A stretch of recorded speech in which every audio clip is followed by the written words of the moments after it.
power. Who's the power? Shalom, Israel. Shalom. Welcome again. It's a Wednesday class here at the Israelite School of Biblical History and Practical Knowledge. We're here in Stafford at a new location. We got several different locations scattered across this hemisphere, this part of the country. We got San Antonio.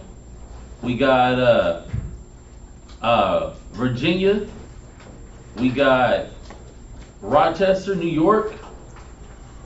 All good brothers dropping great classes. If you're anywhere near those schools, the class times and the address is right there on the poster. Reach out to the brothers and show up to class. Congregate. It's nothing like being live and in person. Rub elbows with each other. We do have the Blog Talk Radio hosted by Priest Mashaba. And that's every Tuesday and Thursday at 10 a.m. So you got Mashaba, Tazapah, Banabad on there holding it down. Very good classes. Very good lessons that just kind of feed you through the day.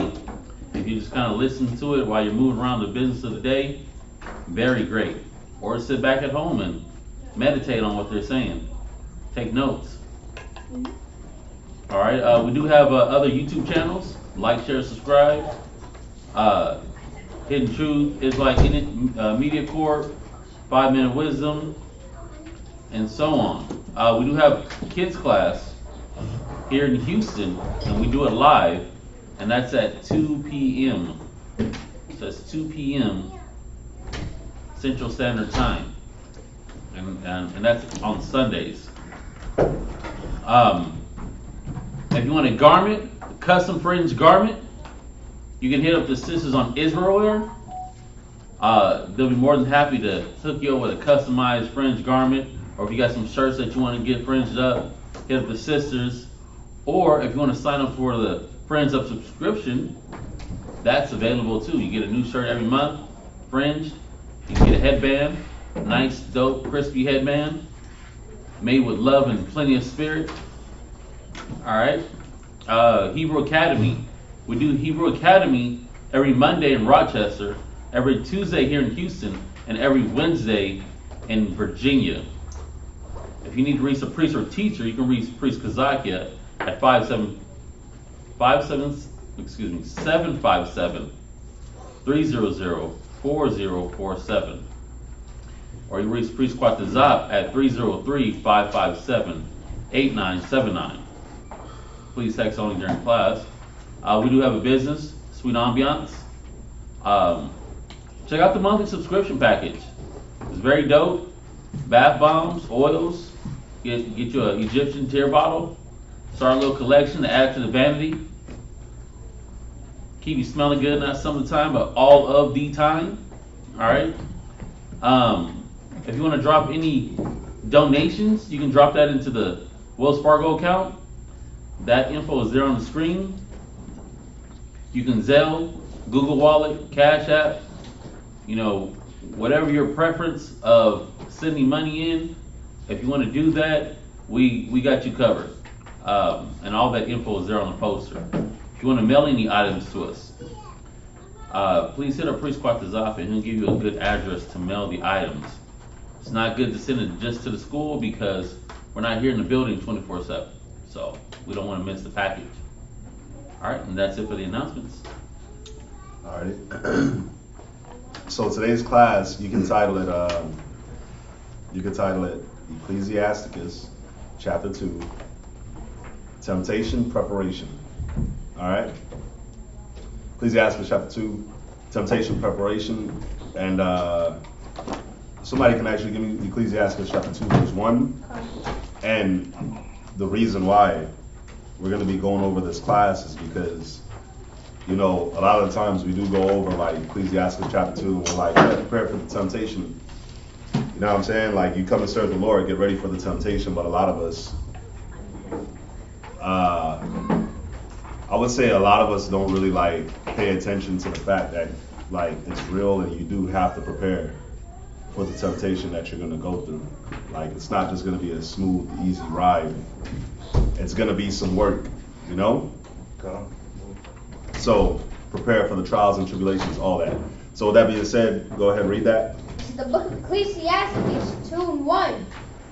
My son, if thou can't come to serve the Lamb, The Lord, prepare prepare thy soul for temptation. temptation. Read again. My son, if thou come to serve the Lord, prepare thy soul for temptation. Good job. So that's real. You come to serve the Lord, then you must prepare your soul for temptation. That goes hand in hand. That goes hand in hand. It's like if you want to live, you're going to have to breathe some air. You want to serve the Lord, the temptation that's going to come with it. I mean, the temptation, it has to happen. It has to come, right? So first things first, what is temptation? Let's get some definitions. I'm going to give you all some synonyms of temptation. Enticing. So prepare for the enticements that you're going to get. What are some things that'll entice you? What's some things that the world entices you with? It says? Money. So if you come to serve the Lord, prepare your soul to be enticed by money. Why? Because more than likely you're going to be broke. More than likely you're going to be broke. You coming to serve the Lord. Yahushua said, Yahushua became rich for our, he was rich, but he became what? Poor for our sakes, right? Moses had dough. Moses gave all that up for our sakes. So you come to serve the Lord, you're giving a lot of things up for the sake of your nation. So more than likely, you're going to be poor, but for some reason, you're not going to be able to lose your belly. You're going to be fat and flourishing, but you're poor. You're going to be driving a decent to nice car. You're going to be living in a decent spot as long as you're putting in for the Most High. But you're going to notice, like, your wallet might be coughing at you a lot. You open it. So, what are some other things that you get enticed with? Video games. Video games for the youngsters. Video games. The easy way out. The easy way out. You'll get enticed with the easy way out. What are some other things that entices you in this truth? Come on, y'all. I'll say one. Food. Not saying that you get enticed by the bad food, but in Ecclesiastes it says it's nothing better for a man to eat after working, right, and enjoy the fruits of his labor. So who don't want to eat? Just your wants in general. Sure, wants in general. Some other things that they entice you with. Let's move on from enticement. What's up? Because you're saying, there's one thing that you're saying that I want to make sure everybody's clear on. Because you're saying, what does the world entice us with? Mm-hmm. But really, what are your temptations? If the Bible says, because you're right, but I want to make sure that they're understanding. Mm-hmm. When it says prepare yourself for temptation, what are your temptations? Or where do the temptations come from? Is it the world like, hey, be rich? Is it the world saying eat? Is it the world saying you need free time? Is it the world? Where does it come from? Within. Yeah, it's what you want. Yep. At the end of the day, it's the things you've already had. It's the things that you already have inside of you. That when the Bible says prepare for the temptations, what are you preparing to do? What should you be preparing to do with these temptations? There. Like the best way I can explain it is like, so in the world I didn't have to listen to no man. I could just do whatever I wanted. Read. Now I have to stay in order and do exactly what my husband says and not like fight back with it. Just do it. So put that into what we're asking. What is the temptation pertaining to what you just brought out? Talk back. To talk back, to not Follow. to not be in subjection. Okay. So really, the temptation is what? No. It is yourself, but when you come to serve the Lord, prepare your soul for temptation. So, okay, she gave a perfect example, right? Who else wants to confess? And I'm doing this so y'all can understand what the temptation is. So who else got an instance that they want to translate into what we're saying? Anybody? Can I give a definition? No, not yet. Okay. I want them to. Come on, man. Marcy. Pride. Okay. Right? Prideful. Right? What else? What? Like dealing with issues, like if I had an issue with you, I gotta bring it to you instead of being like, oh, you cut off, just never deal with you again. Right, because the temptation is what? To just Cut a person off, not want to deal with the situation the way the scriptures say. So really, what do all the temptations, what do they all amount to? When you come to serve the Lord, prepare your soul for temptation. Are y'all getting it? Everything that y'all are saying is what? He said all your desires. You said pride. You said not subjecting to your husband. What? Nothing. I'm thinking about something. What? So what does that amount to? Like if you come to serve the Lord, what can you no longer serve? yourself. You can't serve yourself, right? But now let's think about it. Good point. If the scriptures say, wives, be subject to your husband, but in you is to fight that, then really what is the temptation to do? Nobody's getting it. We all know it. What? Is it to not serve the Lord? Is it the You want to serve the Lord. The Bible says to be in subject to your own husband, but you serve the authority. You overtalk them. You get crazy with them. The Bible says to be moderate in your eating and drinking, but you're like, hell nah, I'm gonna be a glutton. The Bible says to be to have humility, right, and courtesy one towards another, and endeavor. You're like, no, I ain't forbearing nothing. So really, what is the temptation geared for you to do? Opposite of scriptures.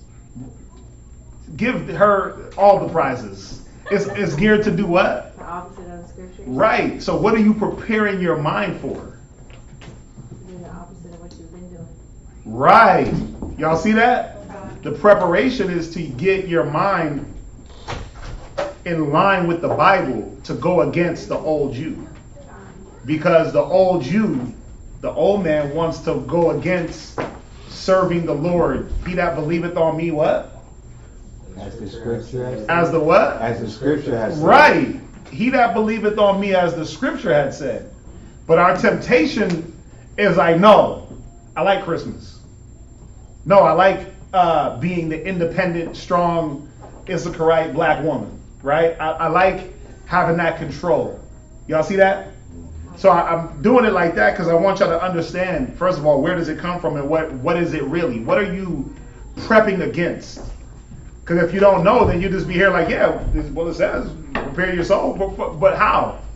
Against what? So you're really preparing your soul against who? So it ain't the world. Stop saying that, y'all.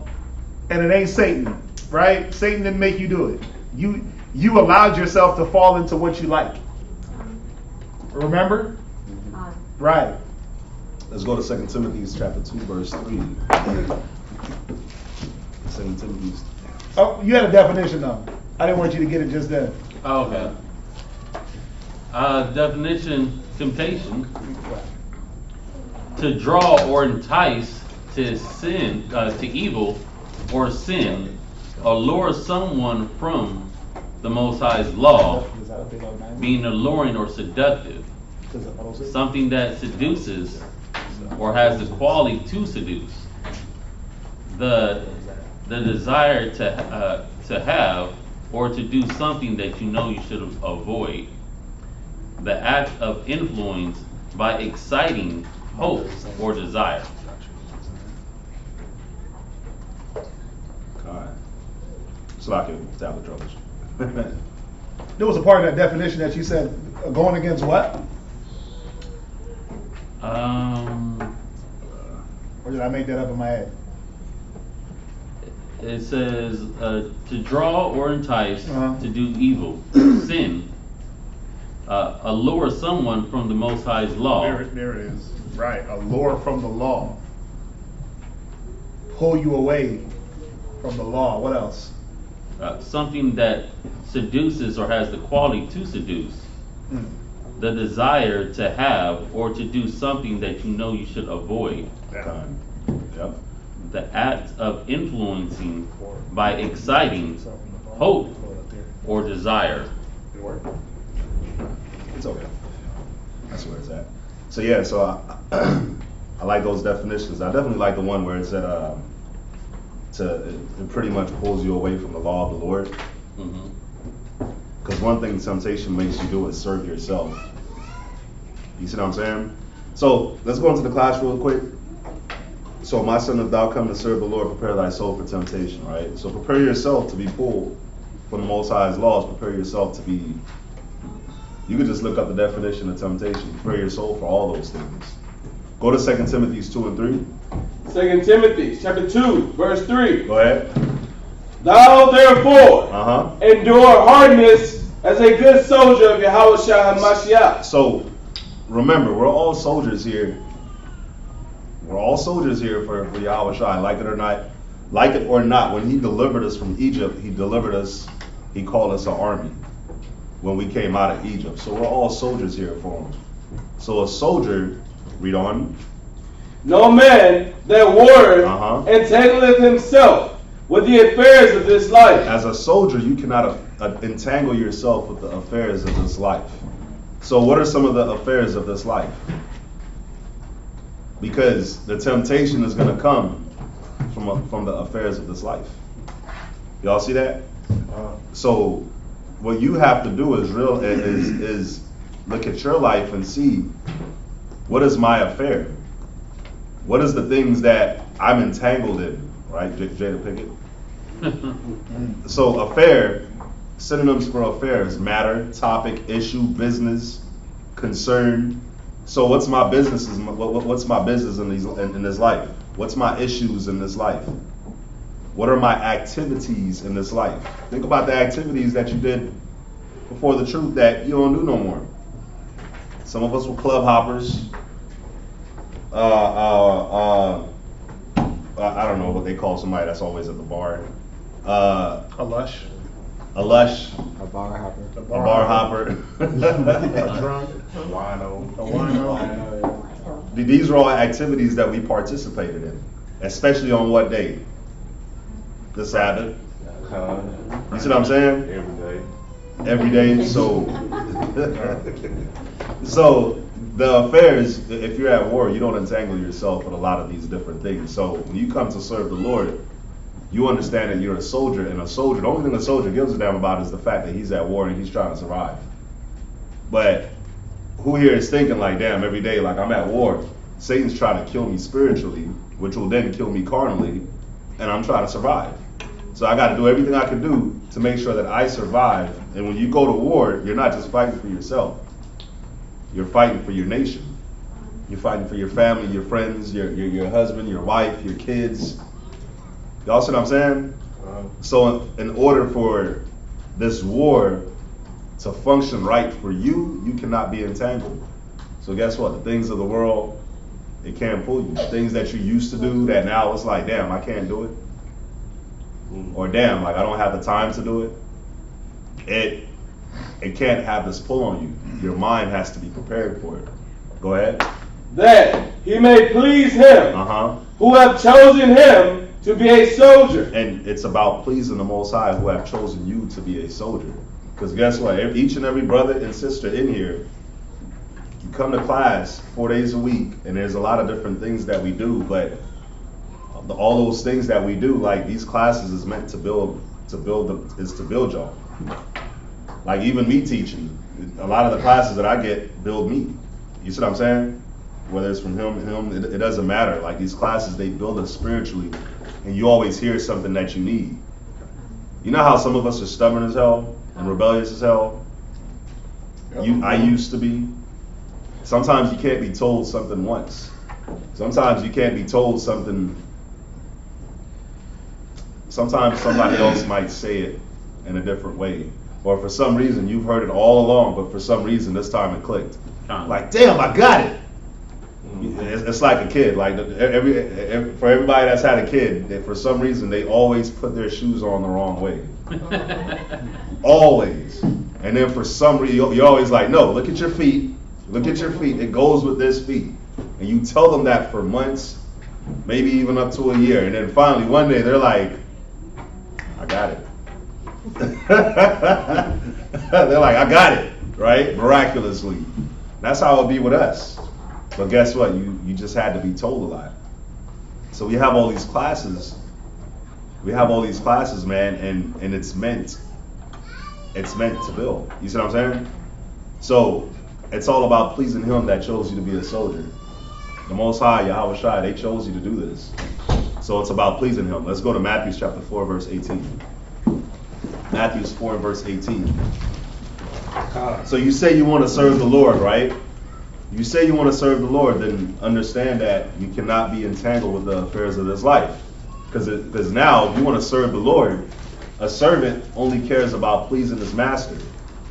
You see what I'm saying? Or pleasing the person that's above him. And in this case, we should only be worried about pleasing the Most High.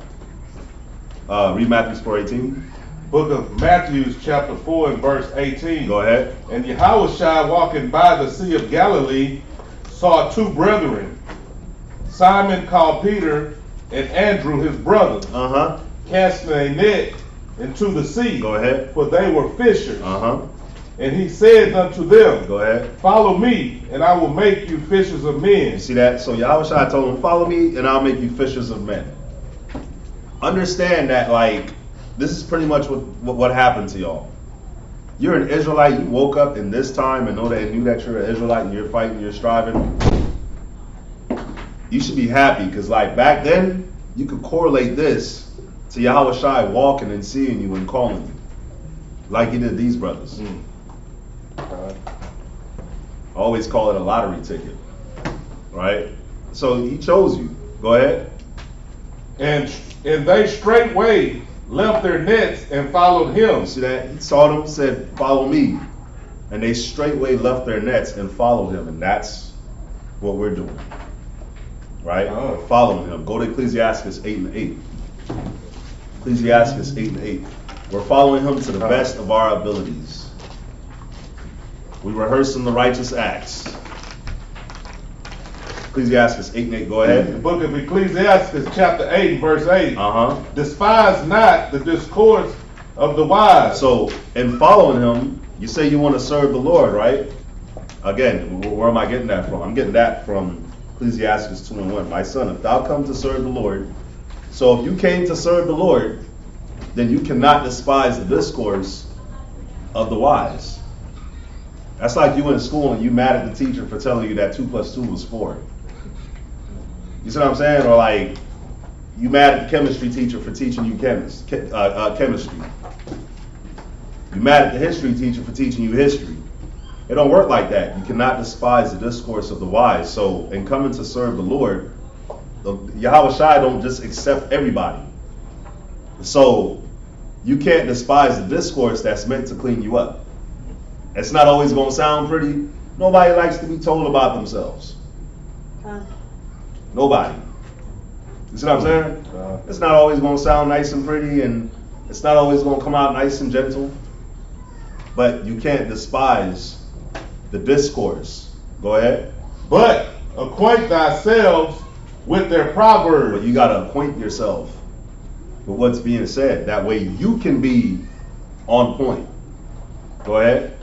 For of them thou shalt learn instruction. Go ahead. And how to serve great men with ease. So again, you say you want to serve the Lord. So you want to be able to serve the Lord with ease. You want it to be easy during the servitude that you're doing for Yahweh Shai, then you have to acquaint yourself with the proverbs that you're getting from elder brothers, elder sisters that's around you, the scriptures, and you can't hate it. You cannot hate it. It's telling you how to make it easy. But we do not like to be told about ourselves. We do not like to acquaint ourselves with the proverbs. We don't like to study. So because of that, it's hard. Serving him is not easy. Y'all see that? So let's go to the first point. The first point is going to be the temptation. It must come. The temptation must come. It must come. Has to come. Go to Ecclesiasticus 27:5. Ecclesiasticus chapter 27 and verse 5. So y'all see where I'm going with this so far? So, the first verse was, my son, if thou come to serve the Lord, prepare thy soul for temptation, right? So now we're going to talk about this temptation. We're going to talk about this temptation. Before you go there, go to 1 Peter's. Or is it 2 Peter's? The fiery trial?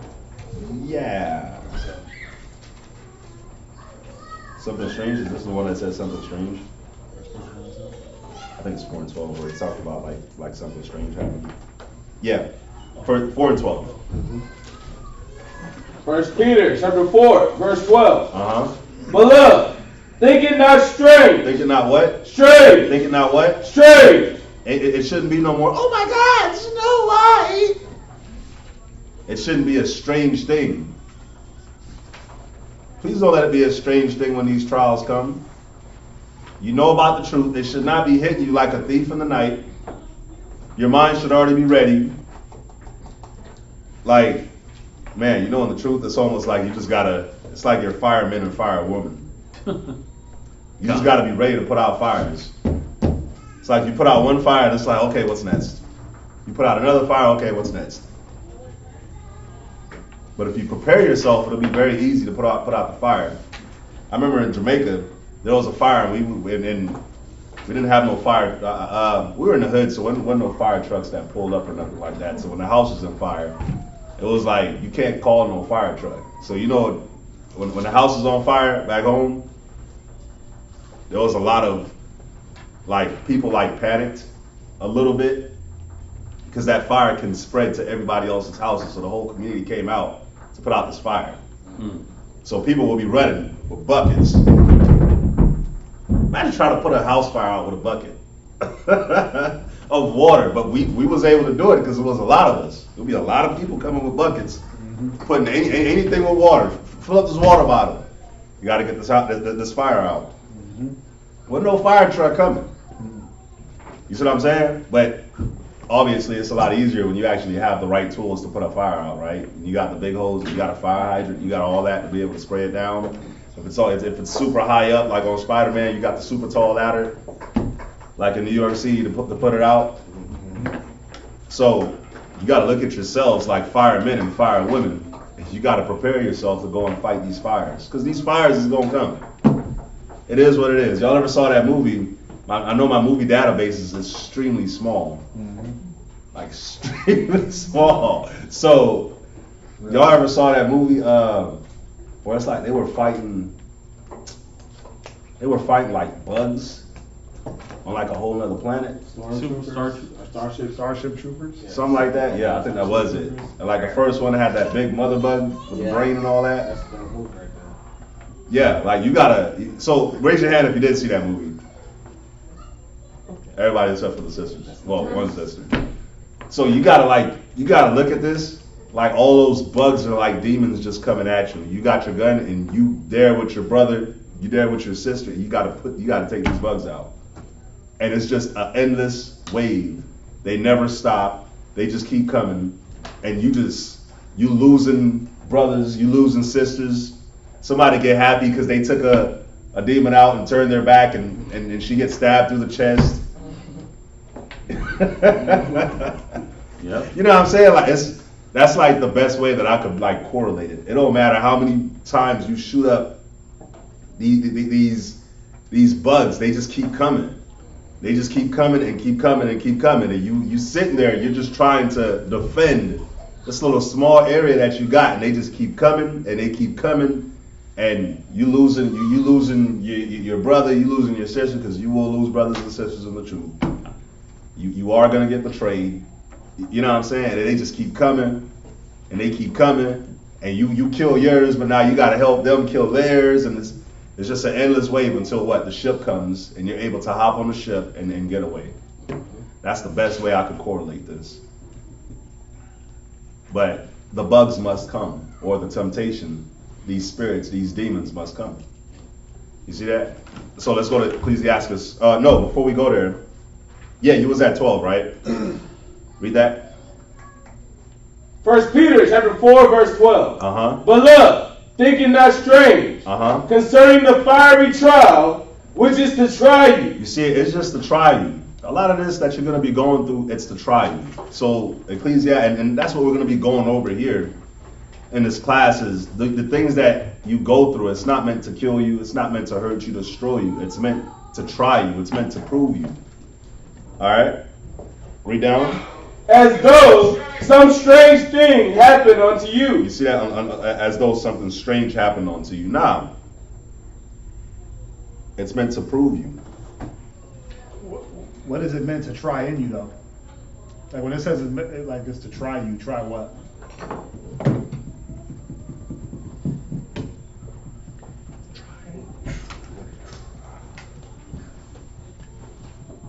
What?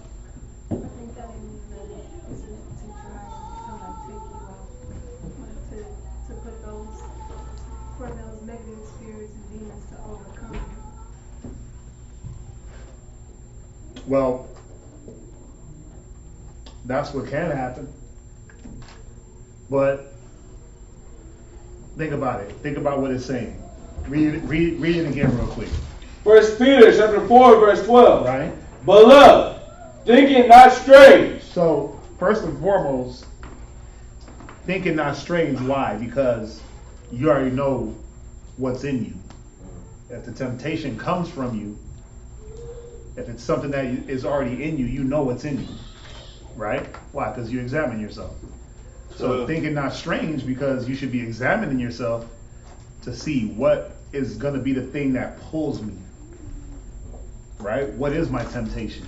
What is my quote-unquote weakness, right?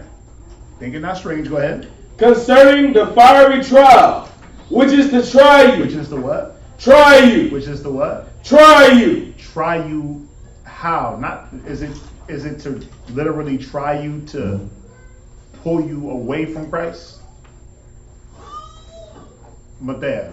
I think it's more like to show you how much more stronger you are, that you have it in you. Yeah. What were you gonna say? Well, yeah, that's the whole point. But Mateo said it right. It's temptation should be a gauge. Just on that, can I read this? Yeah, go ahead. So when it says fiery trial, which is meant to try you, right? So the synonyms for try is to test, to try out, to try you out, try out your values, your virtues, to prove you, to examine, to inspect. Right. So the things that you deal with, those are a constant inspection of your spirit. Yep. They're a constant trying of our spirit. So when you look at temptation, it's not meant to destroy or pull you away. You're dirty in the chair. Who's doing that? It's really meant to help you understand where you're at in your spirit when it comes to whatever situation. Yep. Think about it. Get the one. Every man will prove his own good. Every man will proclaim his own good. It's Proverbs. But it said his neighbor does what? Searching for knowledge. Right. Because we can tout our own good and say, "Oh, yeah, I'm long suffering. I'm a good person. Right? I'm charitable. I'm a loving person." You found it? It's Proverbs. Come on, y'all know I ain't gonna remember.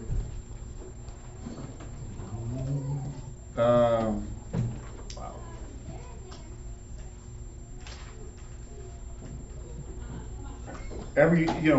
We'll look at ourselves in the best light, right?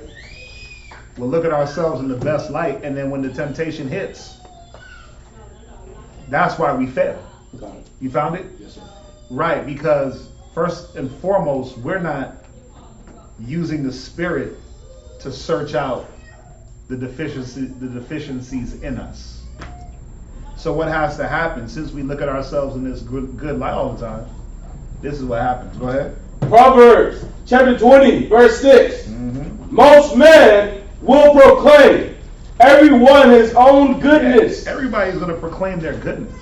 I'm strong, I'm this, I'm that. I'm charitable, I'm long-suffering. I ain't got no pride. Go ahead. But a faithful man, who can find? No, that's not the one. What was that? Proverbs 20 and what? 26. Proverbs 20 and verse 6. No, there's another one. Neighbor searches them out. Yeah, it's 18 and 17. See, Then we might have missed those. That's it. It's 18 and 17. Proverbs chapter 18, verse 17.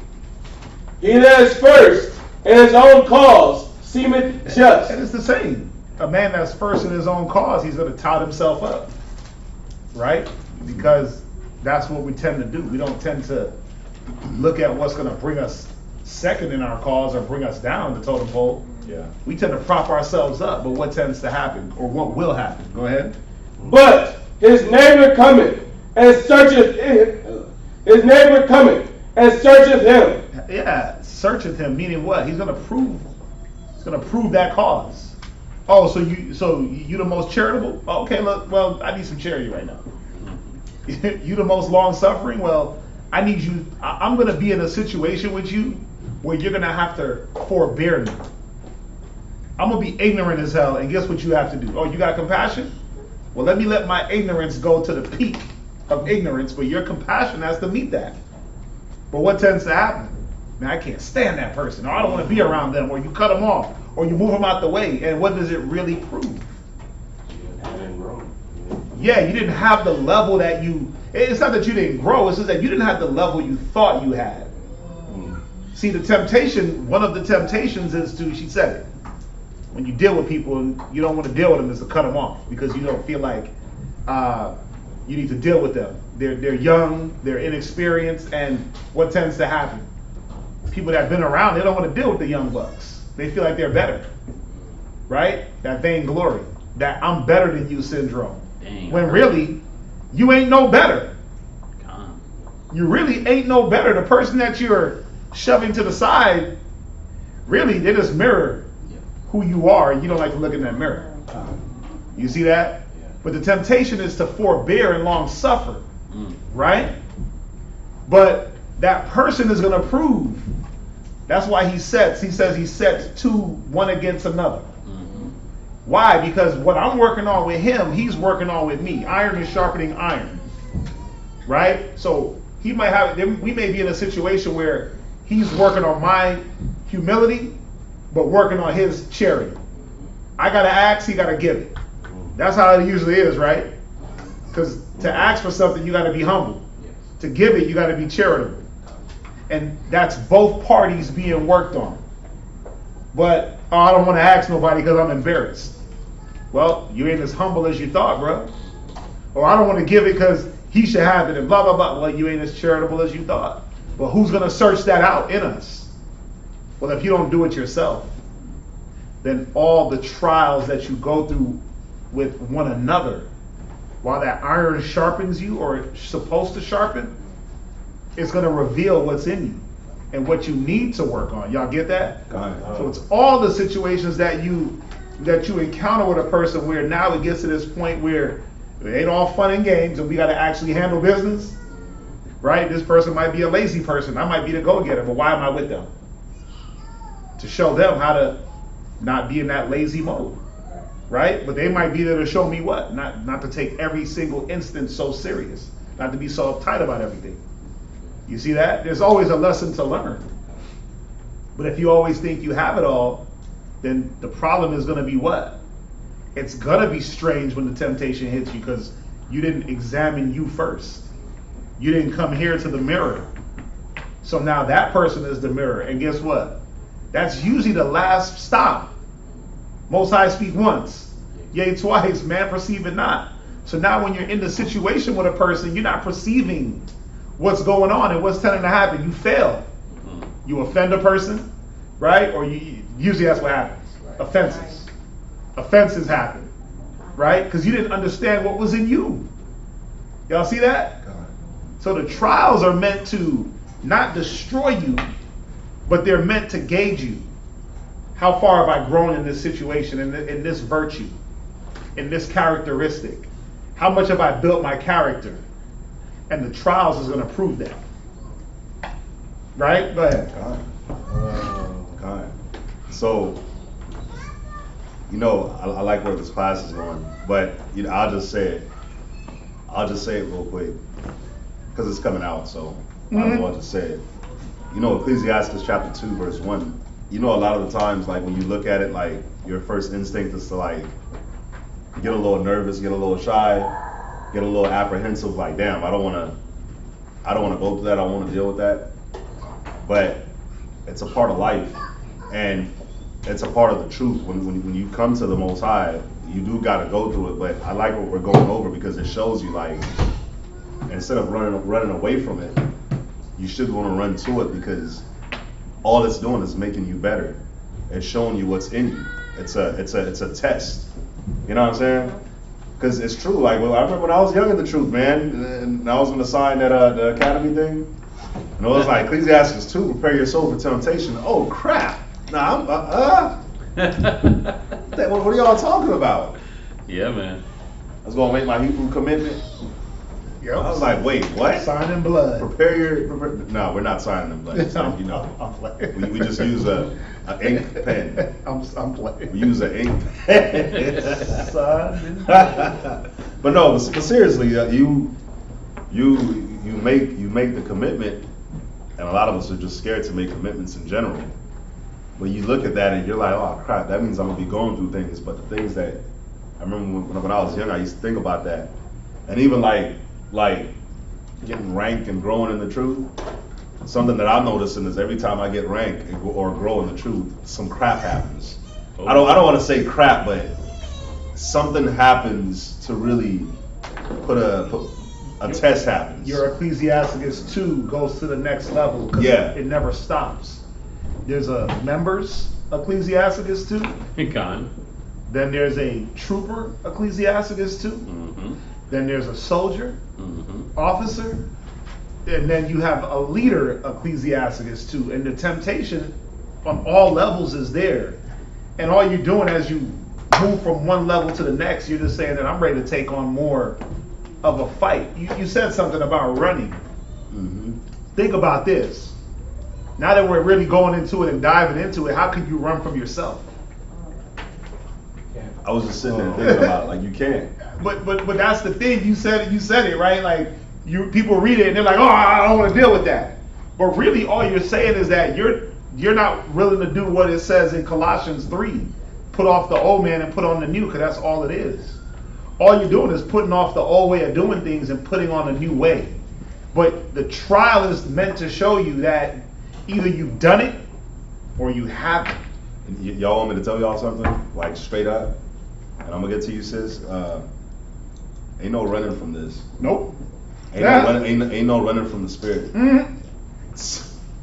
I'm sorry, spirits. Ain't no running from this. So it's very simple. You either deal with it in the truth or you deal with it in the world. But the Most High is gonna make you deal with it.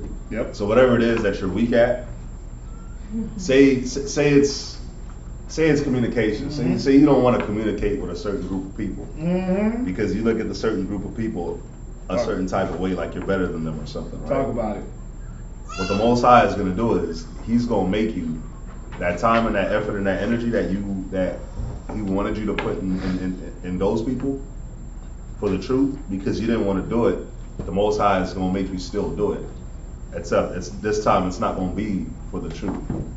It may be for somebody at your job. It may be for somebody in your family. It may be for somebody. It may be for your kids. It may be for your husband. It may be for your wife. And guess what? They're gonna be just like the person or the people in the truth that you were supposed to be communicating with, but you didn't want to. They're gonna be like that, just like that, if not worse. But they're not gonna deal with you according to the Bible. No. Yeah. And that's the part that. And so it's like, what you gonna choose? Like, would you rather go through your trials and tribulations with other people of wisdom and understanding, or would you rather go through your trials and tribulations with people in the world? That's the question. You could avoid the truth and say, oh, the truth is putting me through too many things. It's requiring too much of a change from me. But don't the world require a change? The world requires you to conform to it. So what is it going to put you through? Ain't they going to test you out there? Here, smoke this. Oh, you ain't real. You say no. Oh, you ain't real. Now you on the spot. Peer pressure. Hey, drink this. No, I don't drink too much. Oh, what you mean you don't drink? To kick it with us, you got to get down with death row, right? I know it was this man. I don't feel comfortable being around someone else that ain't drinking. That ain't drinking with me. Yeah, I don't feel comfortable around somebody that's not doing what I'm doing. What you the feds? That's how they treat you, right? Because they're trying to. That's why you always had to smoke with the weed man. You had to make sure that you wasn't trying to get them caught up. That was his way of knowing if we going down, we both going down. Right? But think about it. The world is designed to make you change and go through a proving process for it. But the Most High, the Spirit is designed for you to go through a proving process and a change for the Most High. But think about it. Who do you want to go through the changes for? Which one is going to be more beneficial? And which one is going to cause more damage and pain? Well, I can assure you that going through the changes for the Most High don't cause damage and pain. But going through the world and going through their trials and tribulation, we're all damaged. We're all feeling the residual hurt from the world. I mean, can we agree? Or we don't need the Bible, right? We don't need the Most High. If not, we've all been through things that the world has offered to us and we just didn't understand. And we dealt with it, we ingested it, we tried to digest it, and it hurt us. And now we're here trying to repair that mind and try to come back from a lot of those trials that we went through. The trials of the Most High, he said it, prepare your soul for temptation, right? But remember, you're serving the Most High, so he's not going to bring you to the point of no return. He's going to help you get through it. Y'all see that? Go ahead. You know how the scripture says in Ecclesiastes that through much wisdom is much grief? Yeah. Do you know why it says that? It's because what is wisdom like really and truly? It's the correct application of knowledge, but think about it. Can you apply something if you don't understand it? Not really. So really what is wisdom? Wisdom is understanding. So when you look at the world doesn't operate with wisdom because the world operates with no understanding. Yeah. So when you looked at us, if you look at yourself before you were in the world, there were some things that you were probably good at, but then there are some things that you were trash at. The things that you were trash at is because you didn't fully understand it. You didn't understand what it was that you were doing. You didn't understand what you were going through. You didn't understand why you were going through it. You just didn't understand. So because of that, it became a problem in your life. It became situations and things that you couldn't really overcome in your life. But why does it say that much wisdom is much grief? Why does it say that? Wouldn't you want it then so that you could understand it? Well, it becomes much grief is because you do understand it. That's why it's hard. It's because you understand it, and now it becomes this thing of resistance, where it's like you have to resist. Whereas back then, because you understand now that you do have to resist because you understand. Whereas back then you didn't, so you didn't have to resist. You just went with the flow. Ignorance is bliss. But the more wisdom you gain, it's like the more you start to understand. It's just more. It's not like the problems like wasn't there. It's just that now you understand the problem. It's like in school, right? Like you had this math problem, you didn't understand it. So what did you do? I'm gonna just put A. Whatever happens, happens. I'm just put A. Yes. Yeah, and then you know what? I put A's a lot. Let me put C's now. You know, Always- you go always through. deep. I don't know, but like me, like what I used to do, I used to go through and do the whole thing, and the ones that I didn't know, I would skip, and then I would go and count up all the A's and the B's and the C's and the D's, and I'll look and I'll be like, you know what? There hasn't been a lot of D's that I've circled, so let me go and circle some D's. That's how you took tests? Sometimes, yeah. Oh. Like when I totally didn't get something, Oh, I got you. Yeah. it was just like I had to figure out a way. And think about it. In the world, when you didn't get something, you just had to figure out a way. Most of the times you were wrong. Hardly do we guess it right. But think about when you did know how to do the math problem a little bit. You're like, oh crap, I actually understand this one. Let me show my work. Let me actually do the work to solve the equation. It becomes a little bit more what? Work. Becomes more work and effort, man. You were gonna say something, Derek? Yes. Is that grief like you talking about that with wisdom comes much grief? Mm-hmm.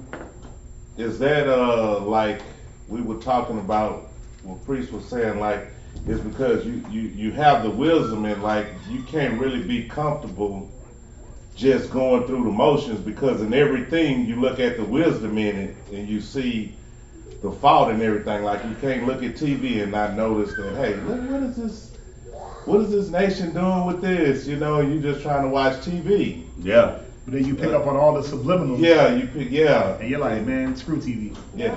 And You every aspect and everything in life, you picking up on stuff that's not right or stuff that's not lining up according with the word, with the scripture. I'll give you another one. I'll give you another very good one. Like, who here just be going about their day to day, and you'll stop and just examine, like, you're not examining that far back, but you're examining like the previous day or the previous week, or just like the previous month, and you're just thinking like, you're just like, crap, I could have did that better.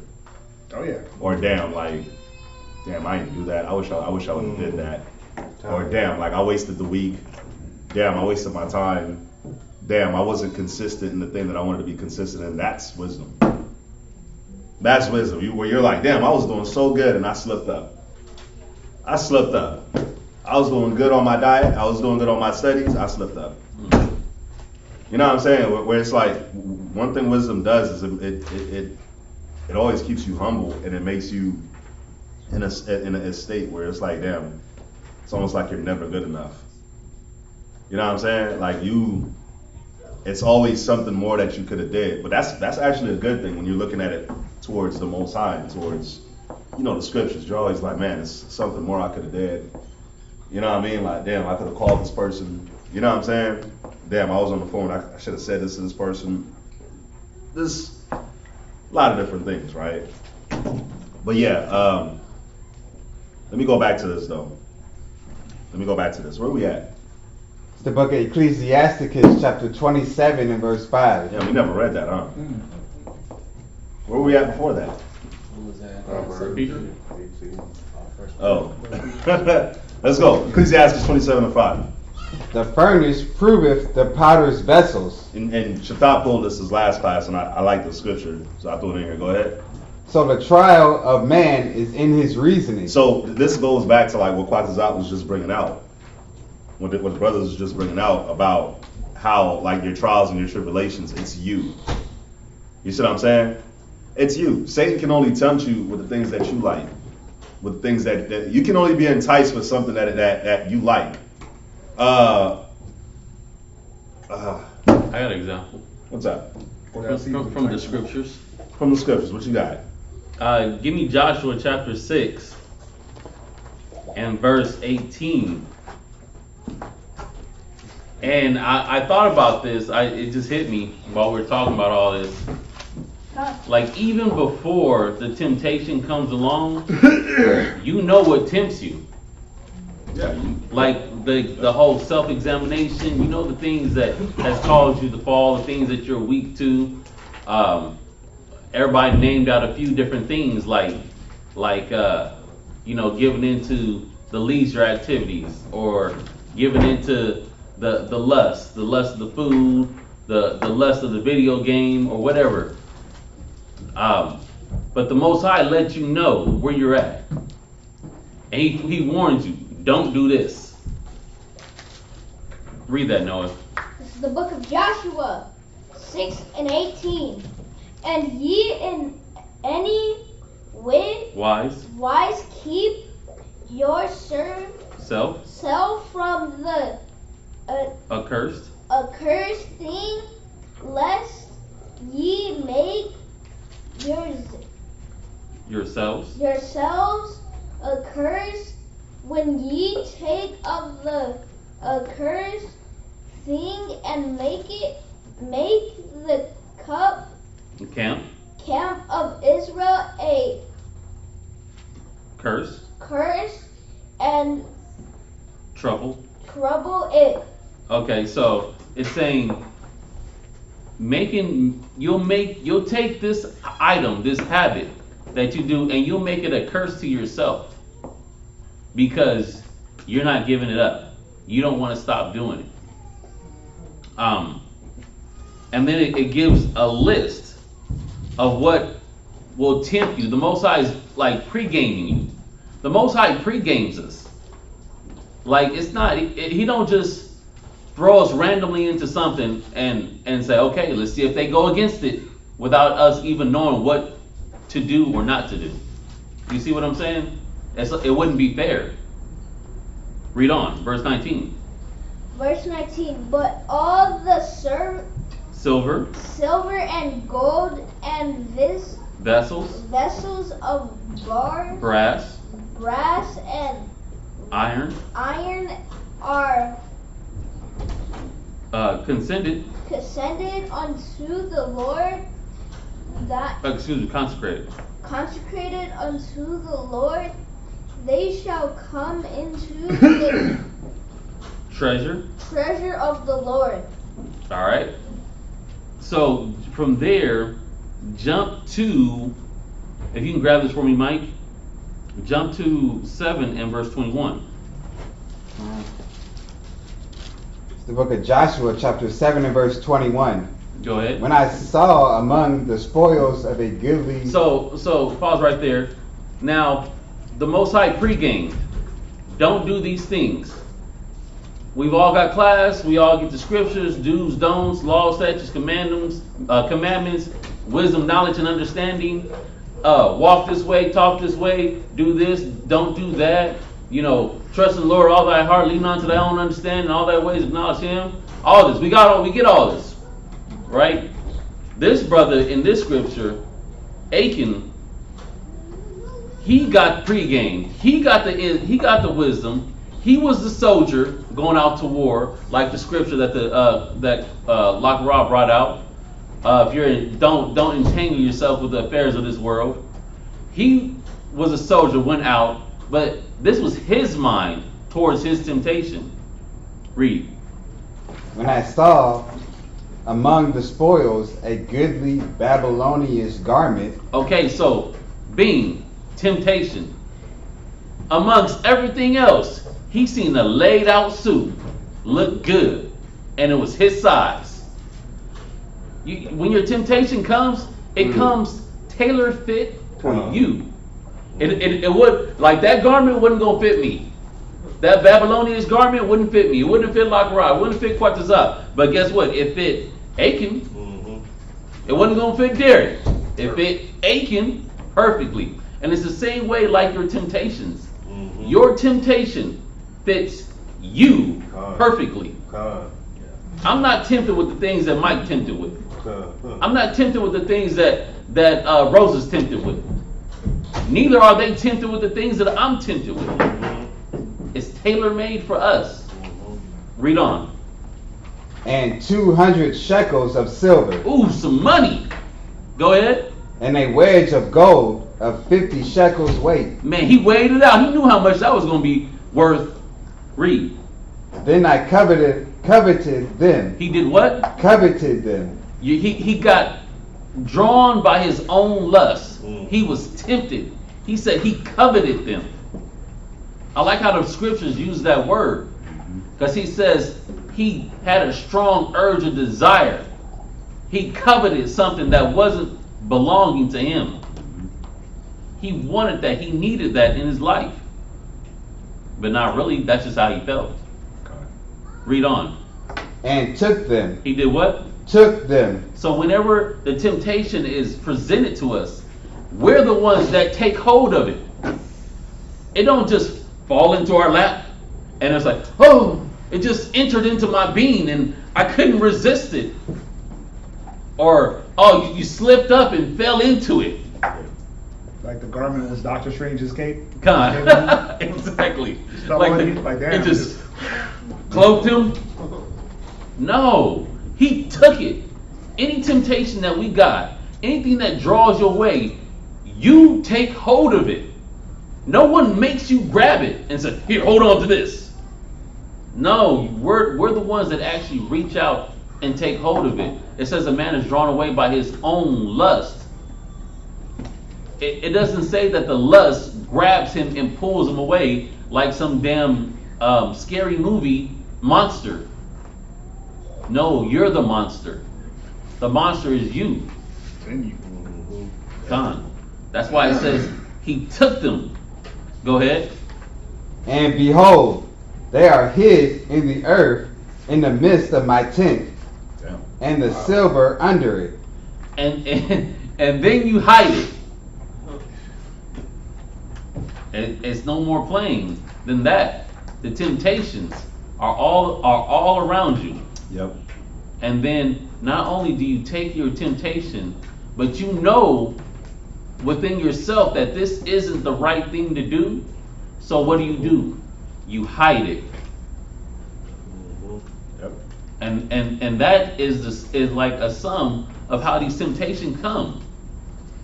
That's why the scriptures say that Ecclesiasticus, you can drop that mic, 27:5 says the furnace proves the potter's vessel.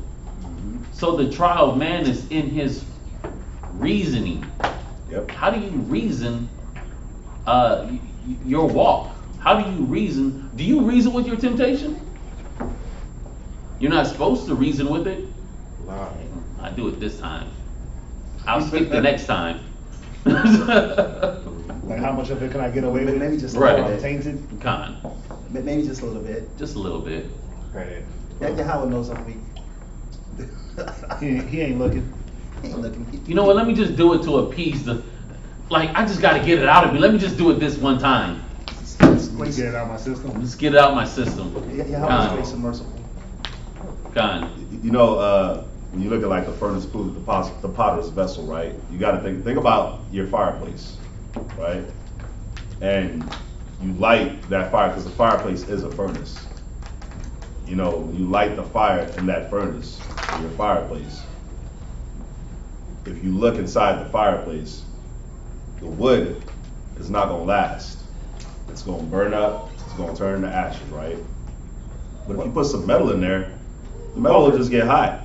The poker that you move the fire logs around. Mm-hmm. That's been proven. It should be proven to withstand. Exactly. So it'll just get hot, but it's not gonna like disintegrate like the wood would disintegrate in paper and all this other stuff, right? So, but the furnace, it proveth the vessels. It shows what kind of vessel it is. So like I could take a little picture of a piece of iron, right? Like a picture, like print it out and just put it in there. Just because I take the little picture and put it in there, it don't mean it's iron. It's still paper. That fire is gonna burn it, right?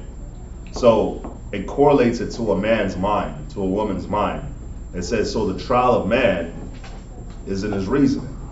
So the same way this furnace is gonna burn up whatever vessel that goes into it and shows what kind of vessel this is the same way your trial in your reasoning is gonna show how your reasoning is.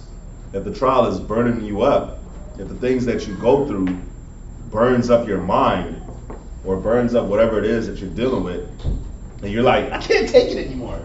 You run away from it, you walk away from it, you don't want to deal with it. And it shows you how your reasoning is. It shows you how much you reason with the scriptures. It shows who you are. It shows your strength. You see that? Let's go to Matthew 4:1 real quick. I'm going to read down really quick. Matthew 4:1, we're going to read the verse 11 real quick. Let's talk about this temptation and the way you get tempted. Go ahead. Matthew chapter 4, verse 1. Uh-huh. That was Yahushua, led up of the Spirit into the wilderness to be tempted of the devil. So Yahushua, if he was led up to go be tempted, don't you think you're going to be led up to go to be tempted at some point in your life? It's a must. You will be led up to be tempted too. Read down. And when he had fasted 40 days and 40 nights. So, anybody here fasted 40 days, 40 nights? Raise your hand. Anybody here fasted 30 days, 30 nights? Raise your hand. 20 days, 20 nights. Raise your hand. 10 days, 10 nights. Raise your hand. 7 days, 7 nights. He's a fast champion. I can't talk that fast like the auctioneers. Right. Can I get a 5 days? Can I get a 5 days? 5 days. 4 days? 4 days? 4 days. 3 days? 3 days? 2? Oh, okay, all right. After 1 day, how do you feel? What's the first thing that hits you? No, not you. Why am I doing this? You're on a whole different level. Why am I doing this to myself? Go eat. Eat. So one of the first things that hit you is hunger, right? You're going to fast. So what am I showing you? If you know that you're going to fast, prepare your damn mind for when you get hungry. Prepare your mind for when you get hungry. Speaking to myself. Prepare your mind for when you get hungry. Like brothers is doing what? The little challenge? What is the first thing we should be doing? Prepare your mind for when you get hungry. Prepare your mind for when you don't want to. You try to stay away from soda. Prepare your mind for when the soda does hit you. Switch out the soda and put juice in your fridge. If you don't want to do the soda. Topo Chico. Like have water. Like have things prepared so when the temptation comes, you're like, nope. You know you're gonna be on a diet. Have some salad made in your fridge. So when you're hungry and you're like, man, there's nothing here to eat, and I don't feel like making something. I don't feel like making nothing healthy. Well, guess what? You already got a salad ready. Now it's just up to you to just go eat it, which probably still won't happen. But no, the point I'm trying to make is you fasted 40 days and 40 nights. Read on. He was afterward and hungry. He was hungry, right? So how does your temptation hit you? Naturally, read verse 3. And when the tempter came to him, he said, if thou be the Son of God, command that these stones be made bread. So it's showing you how it works. You fast 40 days and 40 nights, guess what? You're going to be hungry. So how is the temptation going to hit you? Go eat. So think about the way you get hit with your temptations. He's just going to tempt you with what your flesh wants, with what your spirit and not necessarily your spirit, but he's just going to tempt you with what your mind wants, what your flesh wants. It seems very rational for you to go and eat, right? After fasting 40 days and 40 nights. Yeah, what was wrong with him eating? What was wrong with that? And that's how your temptation be hitting you a lot of the times. That's how it hits us, I should say, is he comes and he's like, yeah, what's wrong with that? It makes it seem reasonable to you in your mind. The reason. Yeah. It makes it enticing and appealing to you. The rationalization. You rationalize the temptation. Yeah. I was going to eat anyway, so I might as well turn stones into bread. I'll give you a good example. Today my parents came and got my 2 little girls. They never come and get them. Usually we bring them to them. But today they came and got them. I was like, man. Set them away, right? You know, it was the first thing that hit me when I went in the garage, because we left to the garage. Or went in the garage, pressed the button. The first thing that hit me was party. No, that did hit me though. But the first thing that hit me was these kids ain't here. That means that I can get back to only spending $20 on a meal for me and my rib. So I went to Chick-fil-A. Oh wow! I went to Chick-fil-A. Oh, when you bring the kids, it's $40. Yeah, you already know you can't like go somewhere with your kids because they gonna want something to eat. Yep. So as soon as I walked in, I was like, damn, Chick-fil-A. I already ate today. But the reasoning, the rationalization that Satan comes with is, yes, that's true. You did eat today. but your kids ain't here. So instead of you take advantage. So take advantage of it. Take advantage of the fact that you're only going to spend $19.56. You know what I'm saying? $20. Take advantage of the fact that you can eat in peace, not have to share your fries. 56. Y'all see what I'm saying? That's how he hits. That's how he hits. Listen. And if they're gone more times, you just be eating Chick-fil-A more times and getting fat. And Listen, you know, it's Whataburger. Yeah. But anyway, that's how it hits. Like, think about it. Say you want to like work out, diet. You like, man, I need to get back to hitting the gym. I need to get back to working out. And you have everything planned. Something happens to throw off, like your natural. What do they call it? Like your natural routine. That's what screws us up a lot of the times. When you got something going, we got a routine going. And you're trying to stay consistent in something, in whatever it is that you're trying to discipline yourself in, when something throws off your routine, whether it's for the good of your routine or for the bad of your routine, a lot of the times we're not prepared for that. You see what I'm saying? Mm-hmm. So because you're not prepared for the change in your routine, that's a lot of times that's where you give in. You know what I mean? Say you make a promise to yourself. I'm gonna wake up at 5 in the morning. I'm gonna study. I'm gonna wake up, pray, study, maybe hit the gym, eat some tea. You know, just prepare myself for the day. Mm-hmm. Let something happen where it's like, oh yeah, we getting together tonight. We're gonna watch a movie. We're gonna watch this sorry movie, Nope, right? And we're gonna be out all night. And for some reason, instead of you come in at like 1 or 2 in the morning, so now your routine is screwed up because now you ain't gonna be able to get up at 5 unless you really, you know what I'm saying, set your mind to it. A lot of the times, just because you don't get up at 5 that one day, it just stops the whole thing. The whole thing just stops. You're like, oh, I already broke it.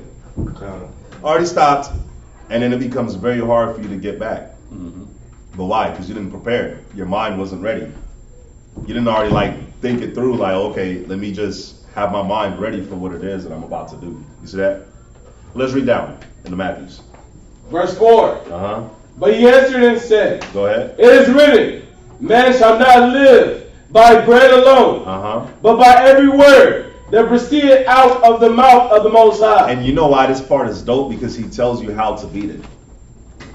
You just fasted 40 days and 40 nights. Half of y'all ain't do 2 days.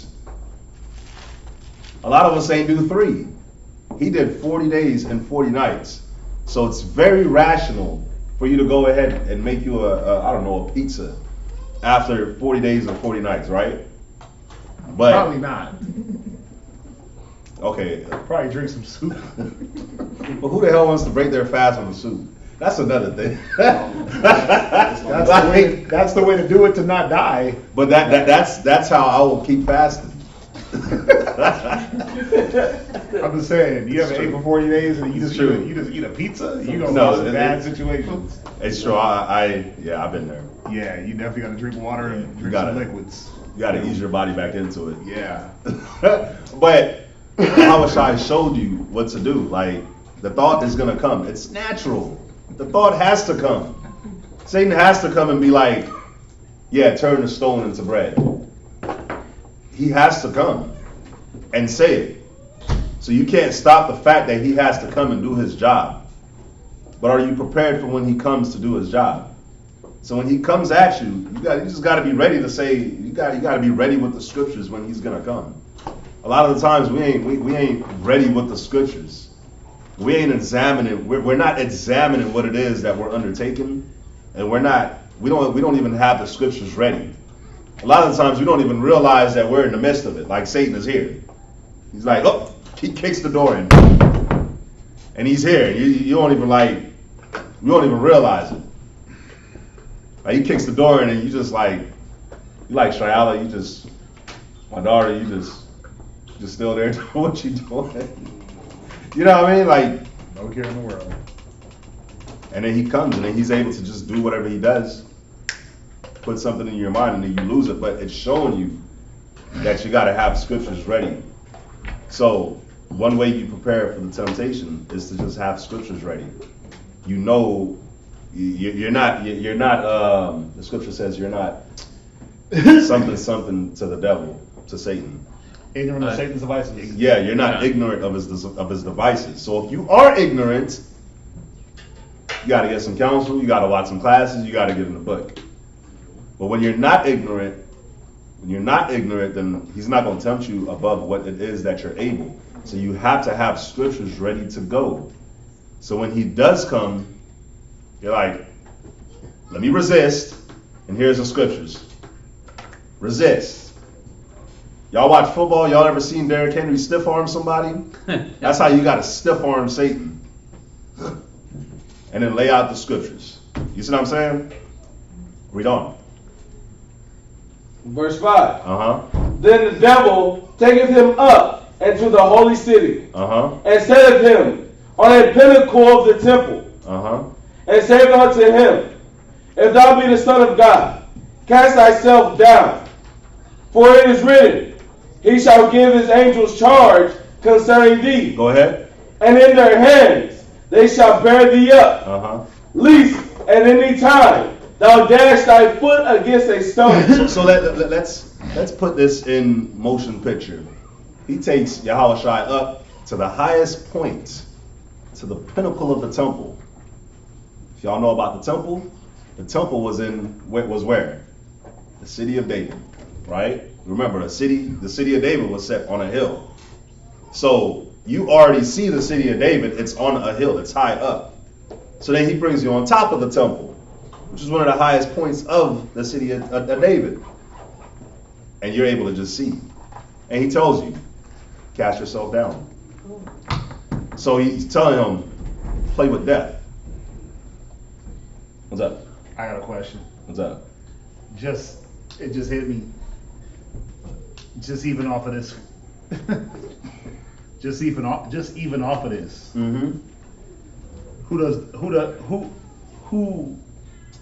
What type of people are tempted?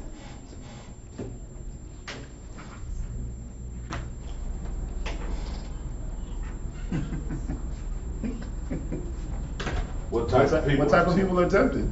That's a good question.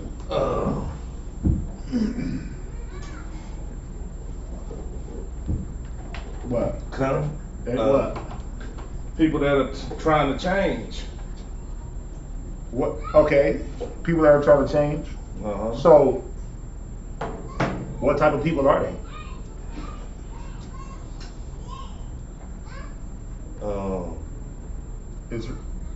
I think we read it. Go to Psalms 91 real quick. Because remember, Satan quoted, or the devil quoted this scripture from Psalms, right? But who was it? What type of people was it talking about? And then when you read Ecclesiasticus 2, he said, "My son, if you come to serve the Lord," right? So a person that's come to serve the Lord, they've already put it in their mind that what? Well, read Psalms 91 and verse 9. It's the book of Psalms, chapter 91 and verse 9. Read. Because thou hast made the Lord, go ahead, which is my refuge, go ahead, even the Most High, thy habitation. So, watch, read on.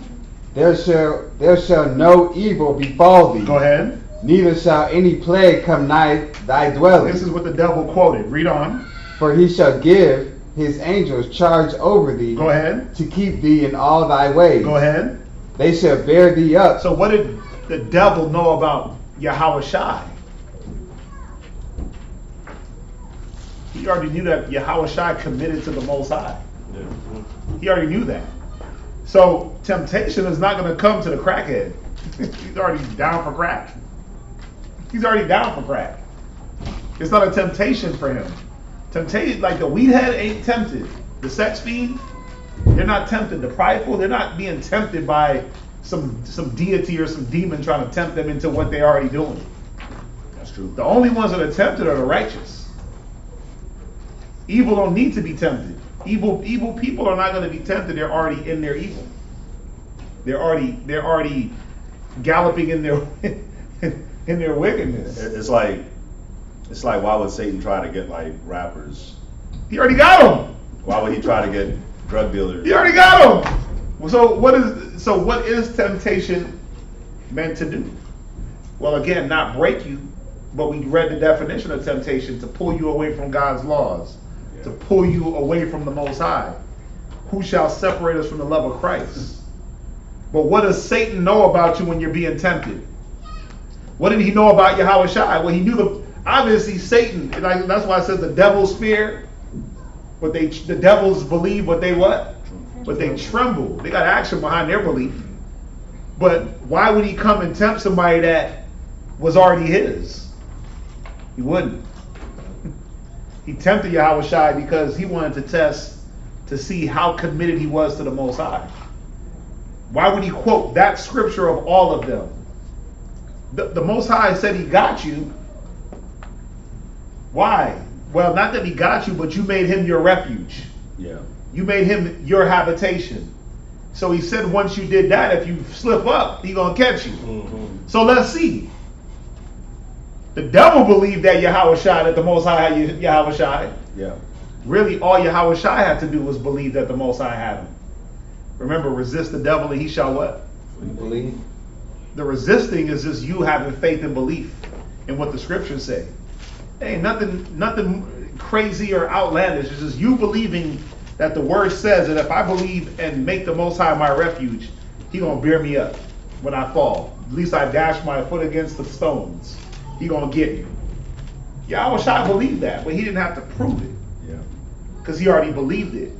Satan wanted him to prove it, the devil, right? But the devil even believed.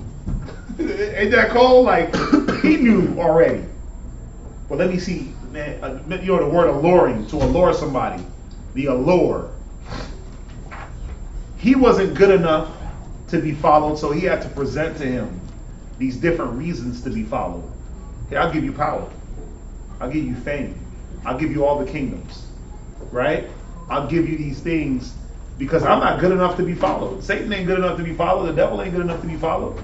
That's why he got to allure us with the money, the cars, the hoes, the clothes, and all of that, right? He got to give us all those things because he's not good enough to follow. There's nothing to Satan, really. There's nothing to the devil. Y'all see that? Okay. But he's only going to come for those that already have it set in their mind what they should be doing. Yep.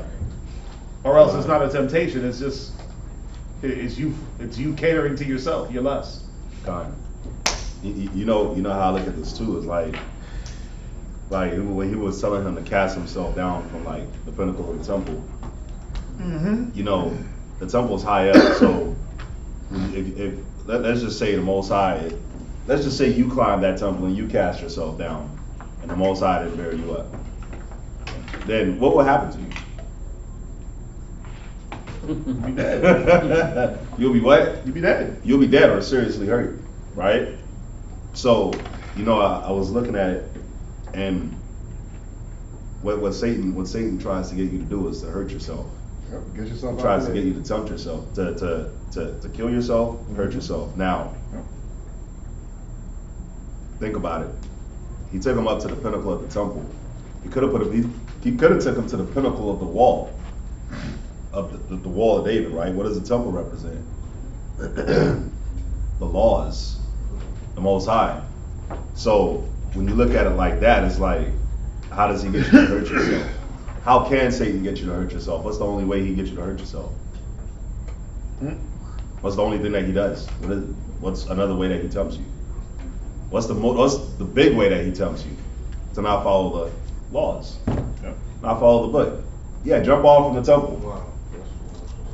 You see what I'm saying? And then when you don't follow the laws, when you don't follow the book, what happens?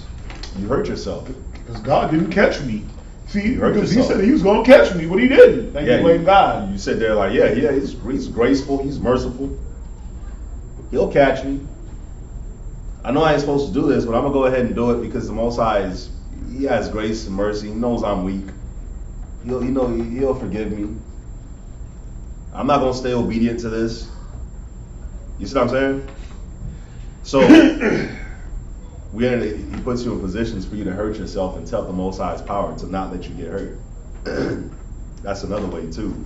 But read down. Verse 7. Uh-huh. Yahushua said unto him, it is written again, thou shalt not tempt the Lord thy God. Because how is that? How can we tempt the Most High? How's the only way we tempt the Most High? The only way that we can tempt the Most High is by being disobedient. You see what I'm saying? That's how. Because then, why? Because now his power has to be shown. Wisdom of Solomon, right? Yeah, he said you go against the power, you reprove the wicked. Yeah. It's like 1 in 4. Let's go to it real quick. Wisdom of Solomon, 1 in 4? I think it is 1. Well, 1 in 3. 1 in 2? That was 1 in 3. Yeah. Power when it is tried that he reprove the wicked. What Wisdom of Solomon, 1 in 3? Yeah. It's the book of Wisdom of Solomon, chapter 1 and verse 3. Go ahead. For froward thoughts separate from God. So think about it. When you're gonna put yourself in a position to hurt yourself because you don't want to follow the Most High, be obedient to the Most High, that's you having forward thoughts. It's like Yahushua is walking, he's the shepherd. You follow the shepherd for your own protection, for your food, for your safety, for your everything. But you as a sheep, you turn away from that shepherd, then you're easy. You're easy prey. You're easy to be attacked. You're easy for all that. Yep. So your thoughts will separate you from your safe zone. Your thoughts will separate you from the Most High. Go ahead. And his power, when it is tried, reproveth the unwise. You see that? So how do you tempt the Most High? Well, you tempt them with your forward thoughts. You see that? You tempt them with your forward thoughts. That's how you tempt them. You tempt them to whoop your butt. It's like a parent with their kids. Why are you trying me?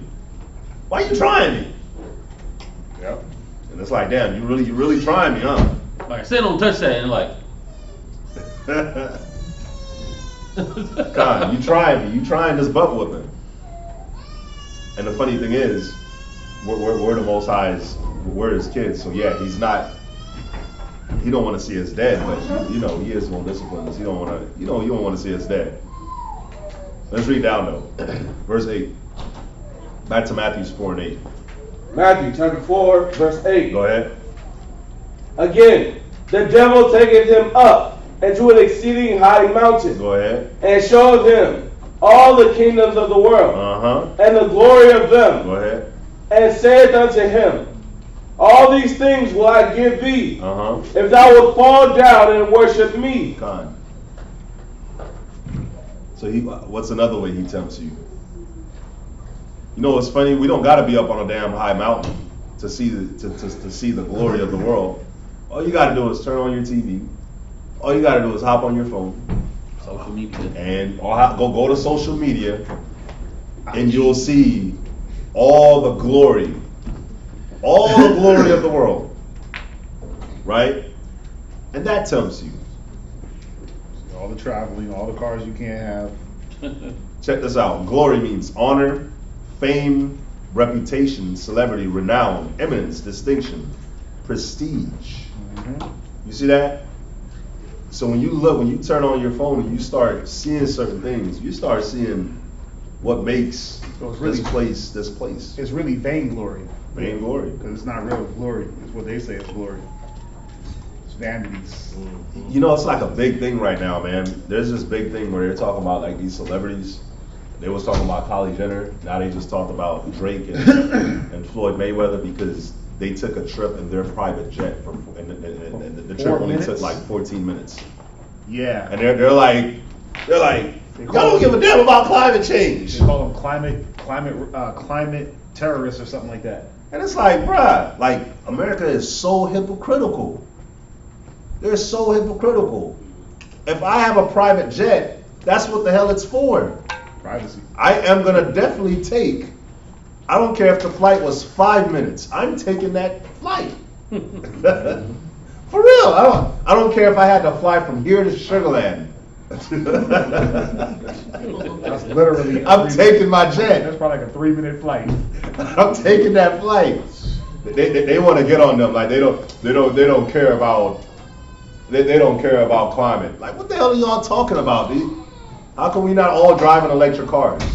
Right. How come we not driving the water-powered cars then, since y'all so big on climate? Why haven't all the airports shut down then? God, why is NASCAR a thing where they just drive around burning up gas? Why you got all these plants just pumping out smoke continually? These power plants and these nuclear and these chemical plants, since y'all give a damn about climate control, bruh. But anyways, I talk about that. Why? Because you can look at these jets. Like I seen Kim Kardashian just bought another jet today, and it was like all red, right? And you could look at that and you'll get allured by that. You'll get allured by that. Like, damn, man, I can't even afford a flight to Virginia for the summit, and these cats got a whole jet. Like Drake's plane is like $185 million. You see what I'm saying? Bet millions of dollars whenever somebody fights in UFC on somebody, and you sitting here like all that stuff can allure you. It can entice you when you working your tail off and you don't see the money and you still far behind on your bills and inflation is killing you and your electricity bill is high and it's hot as hell outside. And, like all that it's meant for you to fall down and say, you know what, Satan, I'll worship you, so that it can be easier for me. Why? Because you look at them and you think that they're good because they follow Satan. You think that they're good because they follow Satan. They follow Satan, and guess what? They're a slave to him. Mm-hmm. They're a slave to him. They got to do what he says. It's either that or death. You see what I'm saying? But read down. Verse 10. Then saith Yahweh unto him, Get thee hence, Satan, for it is written, Thou shalt worship the Most High thy power, and him only shalt thou serve. You see that? Go ahead. Then the devil leaveth him, and behold, angels came and ministered unto him. You see that? So, two things here. Somebody give me Luke 4:13. Okay. You see, he didn't just stay there the whole damn time. I'm gonna just tempt you for forever. He came, hit him once, strike one, strike two, strike three. Guess what? He's out. It's like you're the pitcher. It's like you're the pitcher in baseball. You threw 3 strikes. Satan's out of there. But resist the devil and he shall flee from you. You gotta resist. See that? Luke 4:13. Go ahead. Luke chapter 4 verse 13. Go ahead. And when the devil had ended all the temptation, he departed from him for a season. So this is the same story that you was going to read about in Luke. But I just like this part because it said that when he was done, he departed for a season. Mm-hmm. So guess what? There's like a list of temptation that Satan is going to come to you with. And you just got to resist him. And when he's done, it's like he leaves. It's like he comes up to you with a clipboard, with a list on it. And he's like, all right, Elijah, your time in the spirit, right? And you don't even realize it. He's like, all right, Elijah, so what's up, man? Bow down and worship me and I'll give you all these kingdoms. What's up? All right. What's up, man? You gonna turn these bread into stones? All right. What about being obedient to your mom? You gonna be obedient to your mom? Am I gonna be obedient to my mom? Yeah. All right. You gonna honor your mother and father? All right. Okay. All right. I'll see you next time. You passed.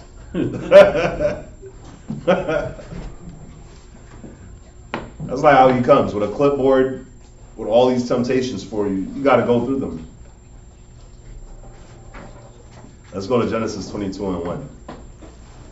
Yeah, and like all these temptations, like Rob was saying, you got to go through them.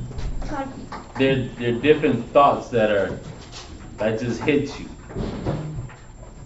Different thoughts that hit you, and you got to reason with what you feel like is yourself. But it's Satan and his clipboard coming with all the things that he knows that fits your lust, your desires, the things that you want. He says, go to class or go fishing. Oh, class? Oh, didn't get him on that one. Study or binge watch some Netflix.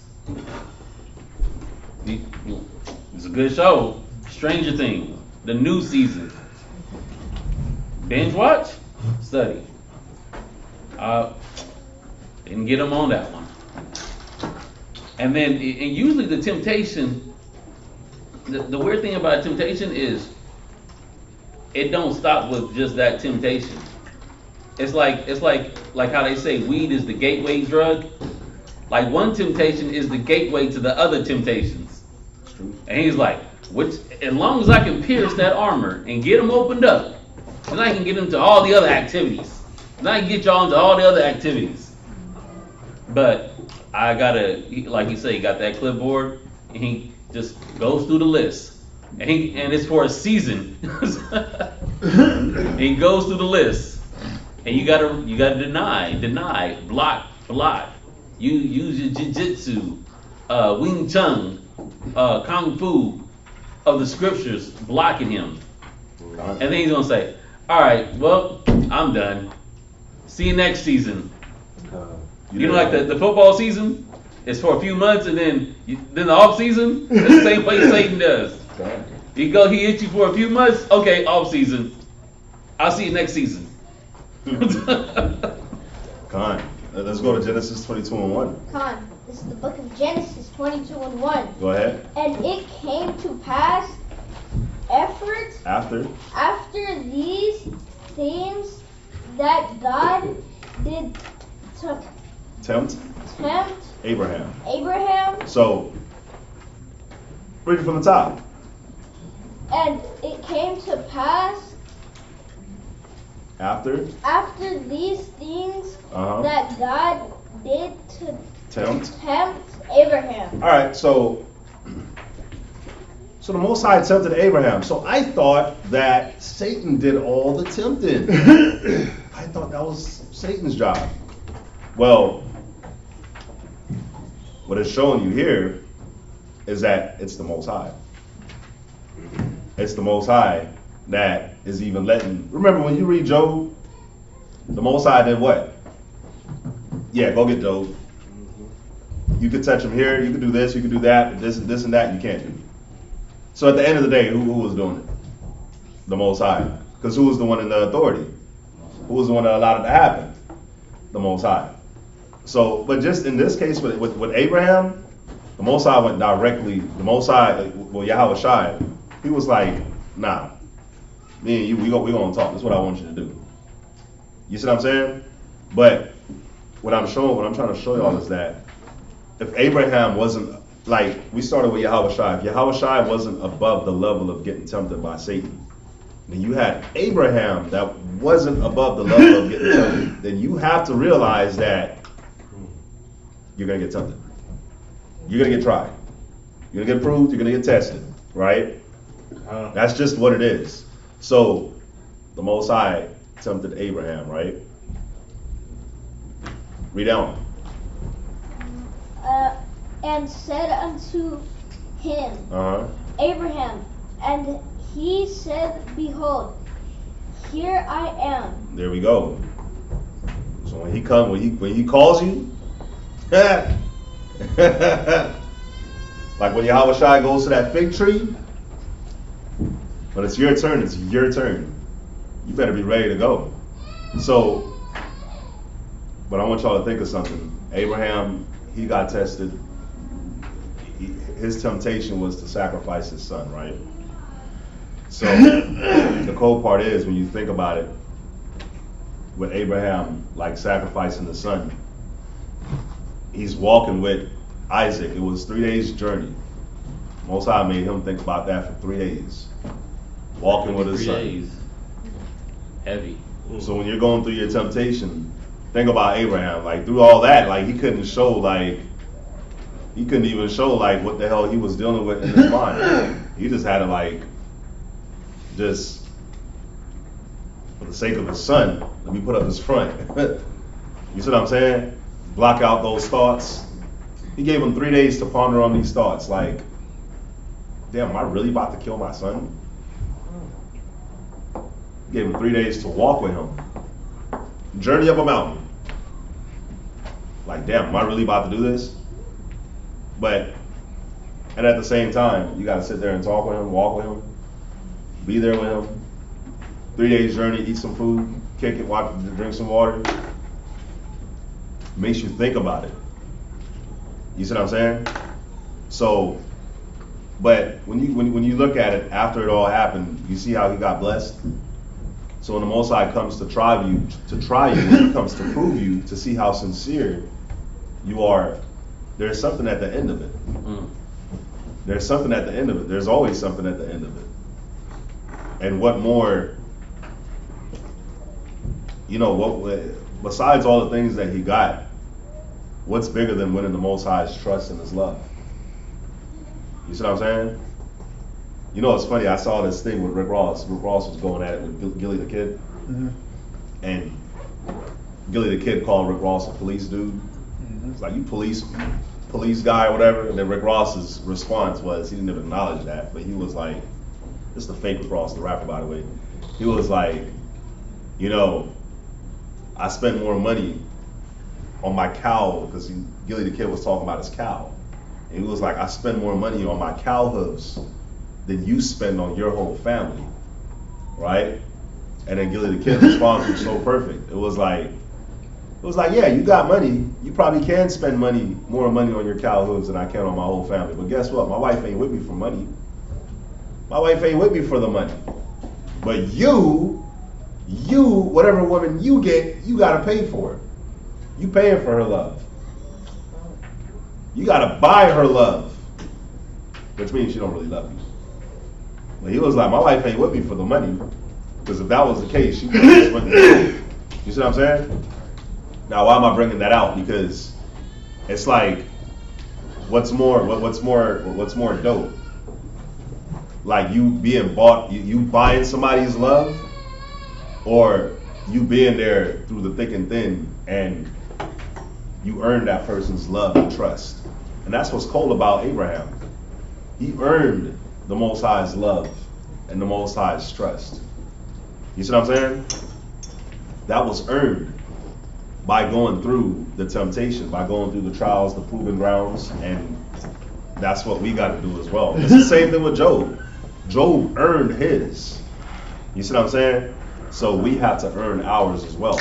You come to serve the Lord, prepare your first and foremost. You got to prepare your soul for the temptation, because that's how you're gonna show that you are a good servant. That's how you can show that you earned the Most High's trust.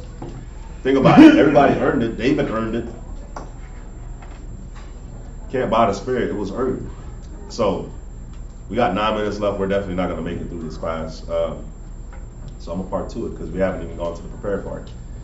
But let's go to Hebrews 12 and 5. I'm going to show you. So on this topic of earning the Most High's love and trust, right? Let's read up on that. Hebrews 12 and 5. It's book of Hebrews chapter 12 and verse 5. You got to earn it. And ye have forgotten the exhortation which speaketh unto you, as unto children. My son, despise not thou chastening of the Lord. Go ahead. Nor faint when thou art rebuked of him. You know how some people faint? Like you correct them, they break down. You correct them, they run away. You correct them, you never see them again in class. You can't faint. You can't faint at the chastening of the Lord. Chastening, or chasten, right? It means to discipline, to correct, to chastise, to punish. You see that? He used every means to chasten the unruly and disobedient. So guess what? If you're getting chastised, what are you? Disobedient, unruly. You see what I'm saying? So if you faint at the chastising, or whenever you're rebuked or corrected, then how can you be accepted as a son or a daughter with the Most High? It says despise it not. A lot of us hate being chastised. We hate being corrected. We hate being told. We hate those that like actually correct us. We hate being around like the sisters that actually correct us or the brothers that actually correct us. And we would rather be around the ones that make us feel good, that make us feel jolly. But we can watch movies and kick it, and watch Netflix and eat food, and listen to the same music. A lot of brothers and sisters, when they're fresh into the truth, they usually cling on to the young because of that. Because the veterans or the elders, they're gonna correct you, they're gonna chastise you. You see what I'm saying? And that's really why we take the kid mentality. She's mean. He's mean. That's but the voice. she's mean, he's mean, but you got problems in your house. You got problems in your life.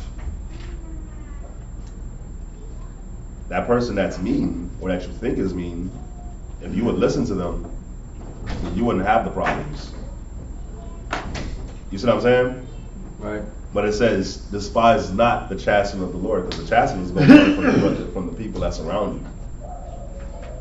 So you can't despise that unless you want to be like an Edomite kid. You ever see those Edomite kids just throwing temper tantrums in the stores?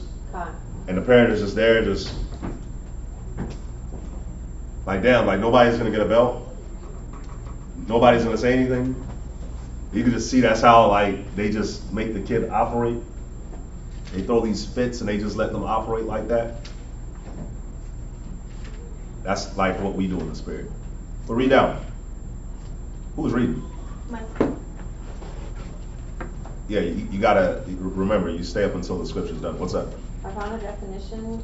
It says, what's the meaning of chastening? And it said to make someone understand that they have failed or done something wrong and make them want to improve. So chastening does what? Makes you improve. So how can you be accepted of the Lord if you don't want to improve? Read verse 6. Verse 6. For whom the Lord loveth, he chasteneth, and scourgeth every son whom he receiveth. Yeah, so if Yahweh Shai got scourged, what the hell makes you think we're not going to get scourged? Job got scourged. David got scourged. Like everybody got scourged. Everybody you could think of got scourged. So you got to get scourged. Read down. If ye endure chastening, God dealeth with you as with sons. And that's why a lot of us don't like to counsel, because we don't want to get scourged. That's why a lot of us don't like to confess what it is that we're dealing with, because we don't want to get the scourge. You know what I'm saying? It's like a kid. I'm not going to tell you what I did. I'm going to hide the fact that I ate, I don't know, I'm not supposed to eat in my room, but I snuck this food into my room. I'm going to hide it under my bed so that I don't get the discipline. You see what I'm saying? Or I'm I don't know, mark on the wall. Cover it, try to cover it up with something. Because you don't want to get the discipline. That's not something that we could do with the Most High. So, if you endure chastening, the Most High deals with you as a son. Go ahead. For what son is he whom the father chasteneth not? Yeah. Every father is going to chastise their kid. Every good father and every good mother. Read down. But if ye be without chastisement, whereof all are partakers. So everybody's partakers, go ahead, of this chastisement, go ahead. Then are ye bastards and not sons. You see that? And that's how you know. Just a little thing to throw in there. That's how you know that Esau. That's how you know that Esau, the Most High don't deal with him. Because look at everything that he's done, and the Most High just letting him roll. That's how you look at these nations. Look at everything that they do, and the Most High just lets them roll. But you mess up a little bit, the Most High makes your life. He gets the belt real quick. Jump to verse 11. Verse 11. Now, no chastening for the present seemeth to be joyous, but grievous. You see that? No chastening for the present is joyous. Everybody knows that. Like whoever felt happy in the midst of a butt whooping. Like think about the last time you got whooped by your parents. Last time you caught that belt. Last time, I don't know, some of the punishments that y'all might have gotten kneeling in rice. Anybody kneeled in rice? Everybody's been whooped before, right? Did you ever feel happy getting whooped? Like, yes, thank you. this is awesome. What kind of torture is kneeling in rice? Oh, that's Issachar. Really? Yeah. That's not, that's not Judah back in the day too when they were slaves. Oh, well, I know some Issacharites that definitely kneeled in rice. Yeah. Kneecaps. Western. And uncooked rice. Yeah, uncooked, yeah. Yeah, that's what I imagine. Facing the wall. Yep, you face the wall and kneel in rice. In shorts. That's nice. You know another punishment that I've endured. This is actually in school in Jamaica. They made me hold up all my textbooks because I wouldn't stop talking in class. Nah. Oh, it is. Yeah. You just held them up. Yeah. And at first I was like, oh, I'm good. It's easy. Arms started getting weary. And then the arms started getting like this. And then the teacher was like, hey, you put your arms on, I'm gonna whoop you. Because they can whoop you back in Jamaica. My arms come down a little bit. Yep. But in the moment, you like, dang, this sucks, right? But we're down. Nevertheless, afterward. But afterward, go ahead. It yieldeth the peaceable fruit of righteousness. Guess what? When it's all said and done, guess what? You like, man, I'm definitely not going to talk no more in class. I'm definitely going to pay attention in class. I'm not trying to kneel on no rice. I'm not trying to catch the belt. Go ahead. Unto them which are exercised thereby. Now jump to verse 29.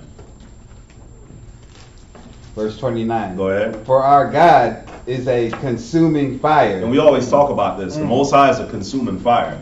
So fire does what? It hurts. It burns. Fire hurts. It burns. But it's essential. It cooks. It cooks. It's a natural way to make the land good.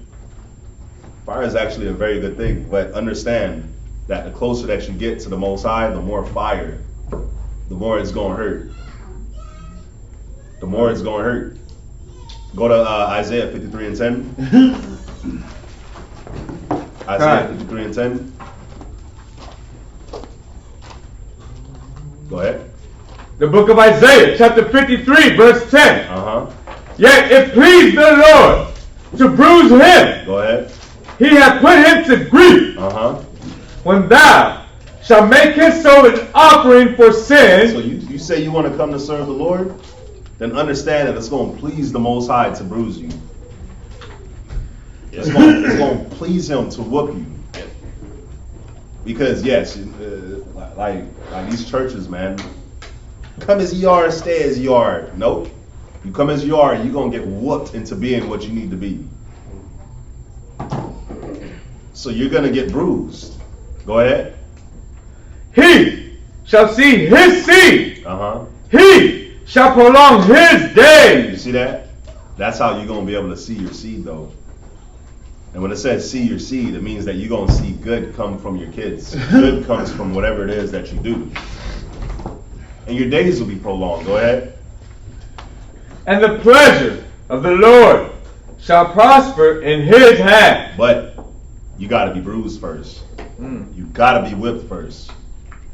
You see that? Okay. So yeah, so this class is definitely going to get part 2. It's definitely going to get part 2, but again, this class is just going over, like we always talk about Ecclesiasticus chapter 2 for those brothers that want to take the next step. You know, when you do the Hebrew Academy, we always let you know about Ecclesiasticus chapter 2 verse 1. The temptation is real. The temptation is something you got to go through. Like, you're going to get your butt whooped. You're going to get beaten to order. We all had to get beaten to order. We all had to get things exercised out of us. You see what I'm saying? So this Isaiah 53 and 10 was speaking of Yahushai. If Yahushai wasn't above it, if Abraham wasn't above it, if David wasn't above it, if like just go through the scriptures and see. If Joseph wasn't above it, then what makes you think that you're above it? What makes you think that these things ain't gonna happen to you?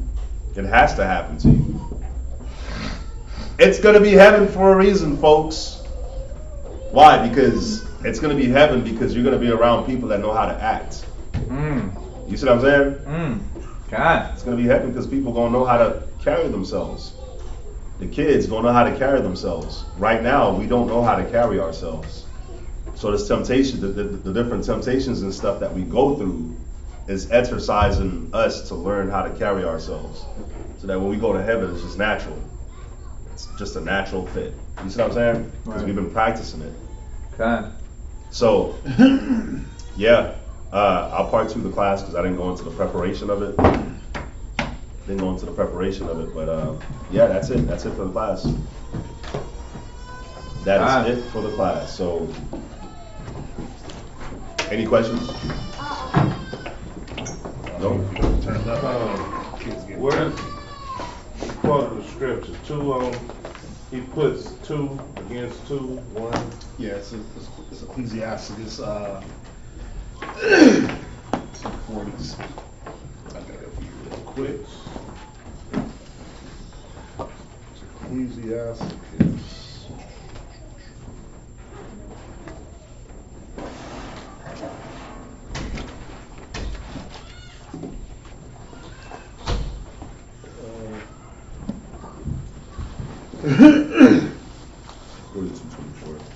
Right.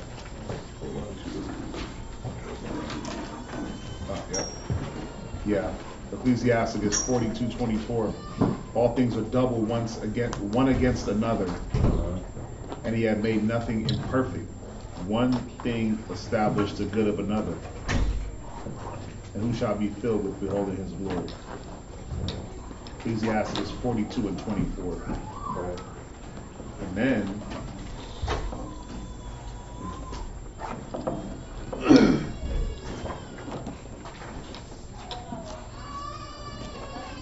there's Ecclesiasticus 33:14. It says, the most good is set against evil, and life against death. So is the godly against the sinner, and the sinner against the godly. So look upon all the works of the Most High, and there are 2 and 2, one against another. Yep. Can you repeat that, sir? What? Ecclesiasticus 33:14 and 15. And Ecclesiasticus 42:24. I had quoted the 33, the 42 and 24, but those 2 precepts go together. All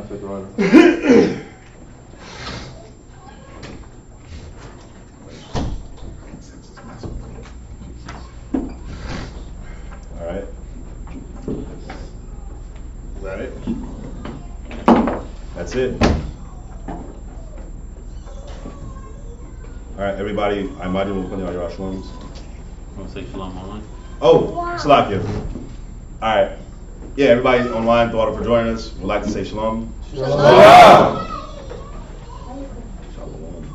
Chilling up in the kingdom, chilling with Yahweh Shai and all the brothers and the sisters, cooling out, having fun, drinking yayin with Yahweh Shai up in the kingdom, yeah. Who are we? Israel! That who are we? Israel! Can't hear you! Israel. Who's the power? Yahweh Bahashim, Yahweh Shai's the power. Yeah. Who's the power? Yahweh Bahashim, Yahweh Shai's the power. Yeah. Chilling up in the kingdom, chilling with Yahweh Shai and all the